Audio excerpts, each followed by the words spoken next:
Open the pod bay doors, Hal. I'm sorry, Dave. I'm afraid I can't do that. Mugwump Tower, this is Albatross 1-3, requesting permission to land. Over.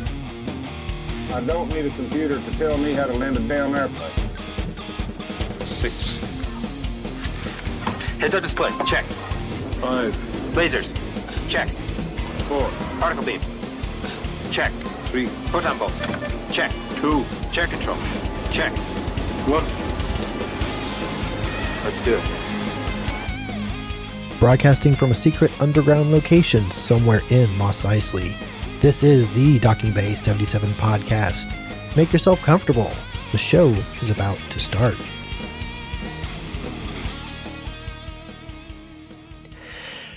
Hello and welcome to the Docking Bay 77 podcast YouTube channel. I am your host, Dayton Johnson. This is our first full video recorded for the channel, and we hope to do at least 2 per month. Right now, we'll be having our hosts do their own top 7 lists. That's kind of an abbreviated version of what we do on our podcast. Each video will be about 10 minutes or less, and this is kind of a trial by fire, learn as we go kind of a thing. So forgive the lighting and editing for now. Things will improve if this experiment goes well. Now, on to my list, my top 7 summer movies. This list is made up of my must-watch summer films and movies. Not summer blockbusters per se, but movies that not only are set during the summer, but give me a sense of summer, that feeling we have when summer rolls around, especially the feelings you had when you were a kid. While compiling my list, I noticed that many of my picks had a great soundtrack. Perfect choices for a roll down the car windows, so everyone that you're driving past can hear the music. It's a great playlist. I'm working on that right now. I also noticed that many of my picks revolved around relationships, both with friends, family, and romantic relationships. So that's enough setup for now. On to my list. Number 7, One Crazy Summer from 1986. This comes from the director of Better Off Dead, Savage Steve Holland, starring John Cusack and Demi Moore. A fun, silly movie set in the summer, of course, and it checks a lot of my summer boxes. Movies at the drive-in, radio contests, collecting shells on the beach, wink, wink, Nantucket, the Dewdrop Inn, a boat race, the Stork Twins, and a solid soundtrack with songs from ZZ Top, the Eurythmics, Steppenwolf, the Beach Boys, and a great closing credits song from the band Honeymoon Suite. Number 6, Adventureland from 2009. From the director of Superbad, this is a, quote, first love, quote, story about a group of college-age kids working at an amusement park in the year 1987. The film stars Jesse Eisenberg, Kristen Stewart, Ryan Reynolds, Martin Starr, Bill Hader, and Kristen Wiig. A film with heart, humor, and hanging out.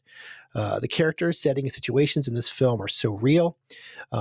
Most of us can relate to one or more of these characters and the situations. I know I had summer jobs when I was in college. I know a lot of my friends took jobs specifically to make money so they could go back to school. So this feels very real and very honest. Another solid soundtrack with the 80s classics like Lou Reed, David Bowie, INXS, The Outfield, and Crowded House, just to name a few. Number 5. This one's pretty well known, so there's not a lot to go along with this one. National Lampoon's Vacation. Probably one of the greatest road trip movies ever made, starring Chevy Chase in the now iconic role of Clark Griswold. I have made plenty of road trips both as a kid and as an adult, and I'm happy to say that they never went this badly. This movie is a lot of fun, and even though it's an exaggeration in many ways, a lot of the elements do ring very true and very honest. The roadside attraction, siblings arguing in the back seat, the odd family members, and the boredom of the long drive. Sometimes it's just easier to fly. My number 4, American Pie 2. The original cast returns in a sequel superior to the original in every way. This time it's in a beach house on a lake and a band camp that we heard so much about previously. This is a snapshot of a summer I always wanted.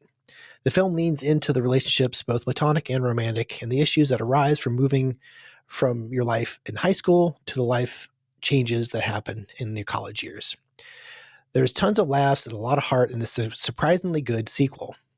Once again, an awesome soundtrack.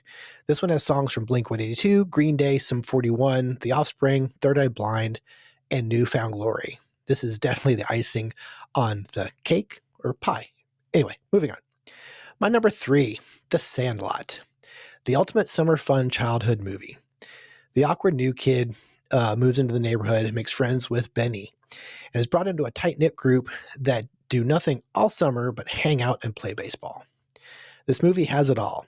Trips to the pool, 4th of July cookout with a night game, s'mores, a carnival, and a local legend of a beast dog thing. This movie screams summer to me. And to top it all off, you get an appearance from the film legend, the late James Earl Jones. Number 2, this film I truly adore. The Way, Way Back. It's from 2013. It's a coming-of-age comedy drama film written by and directed by Nate Faxon and Jim Rash in their directorial debuts. It stars Liam James as Duncan, a very awkward and introverted 14-year-old who goes on a summer vacation with his mother, played by Toni Collette, and her overbearing boyfriend, played by Steve Carell. They travel up to Carell's beach house in Massachusetts. Man, do I love to hate Carell's character in this film. He's awful. Anyway, it also stars Allison Janney, who's fantastic, Anna Sophia Robb, Maya Rudolph, Rob Corddry, Amanda Peet, and a podcast favorite, Sam Rockwell. This film is funny, heartwarming, upsetting, and completely driven by the relationships. Sam Rockwell steals every scene he's in, and he is the friend and the father figure the Duncan character needs. Susanna, played by Anna Sophia Robb, builds a relationship with Duncan that helps bring him out of the shell even more. This film is a summer must-watch for me.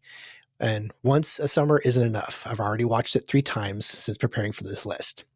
It's wonderful in all its small budget, indie film beauty. If you haven't seen this film, you are doing yourself a great disservice. Now, my number 1 is the only blockbuster actually on this list. And of course is Jaws. It literally takes place over the 4th of July weekend in a tourist town. I mean, what else is summer all about? I have loved this film since the first viewing on network television when I was a kid. It's a Spielberg classic that had changed cinema forever by creating the summer blockbuster. It has one of my favorite roles from Richard Dreyfuss, and it's my second favorite Spielberg film behind Raiders of the Lost Ark. It also reminds me of my family trips to Myrtle Beach, sans the killer shark, of course. I never tired of this film, and it will always be a summer must watch. Not that I don't watch it around the year, but you have to watch it over the summer just because. Well, that's my list. That's our first top 7 list for the YouTube channel. Click the like button if you enjoyed the video, and we'd love to hear from you.